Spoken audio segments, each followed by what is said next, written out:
Bismillah. La légende de l'épi de blé. Sabes pas perché la tija dos blat. Porta espija ton corta tasirisamante corta. Tu ne sais pas pourquoi la tige de blé porte un épi si court, si ridiculement court. Les vieux le savaient, qui me l'ont appris, dans le vieux temps d'avant le nôtre. À l'âge d'or du blé, chaque maître de maison, chaque père de famille pouvait labourer, lever et ensemencer autant de sillons à blé qu'il avait chez lui de bouches à nourrir. Chacun se contentait d'avoir son nécessaire et c'était bonne justice. Les terres fertiles étaient bien distribuées et les tiges du blé, très longues, étaient garnies de grains du bas jusqu'au sommet.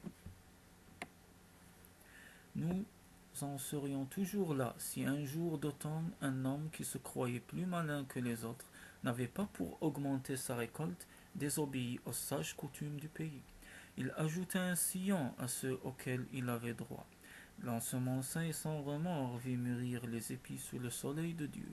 Personne, pensait-il, n'aura rien remarqué. L'an prochain, j'en ajouterai un autre, et qui sait. Vers le jour de la moisson, il bâtit sa faucille, l'aiguisa, et plein d'ardeur à l'ouvrage, commença de moissonner. Comme il se redressait pour s'éponger le front, il vit en face de lui un étranger d'une beauté impressionnante. Une voix convenue d'ailleurs posait des questions embarrassantes, auxquelles il aurait bien voulu se soustraire. Notre paysan, mais une force lui ordonnait de répondre. Homme, pour qui as-tu labouré ce sillon? Pour moi, il faut bien que je mange. Et le suivant, pour ma femme, elle y a droit aussi. Et les trois autres, pour mes enfants, ils sont trois, mes enfants. Et le dernier, pour mon chien, pour ton chien. Tu as pensé tromper les hommes, tes frères, mais tu ne peux tromper Dieu. 5 sillons te suffisaient. Tu mérites un châtiment. Lève la tête, regarde ce que devient ta moisson. Et le bon Dieu, car c'était lui, égrena lentement un des plus beaux épis, et à mesure que sa main s'élevait sur la tige, s'est dénudé tous les moissons du pays.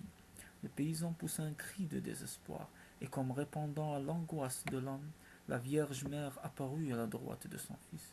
Réserve la part du chien, implora-t-elle, et sa main recouvrit la tête de l'épi. Ainsi fut épargné.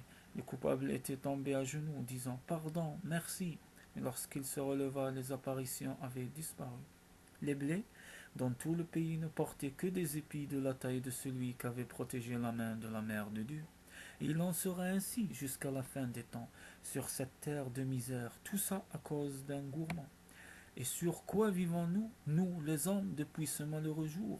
Sur la part du chien, sa part de pain. Il est bien brave le chien de nous la laisser, s'il s'avisait quelque jour de faire valoir son droit.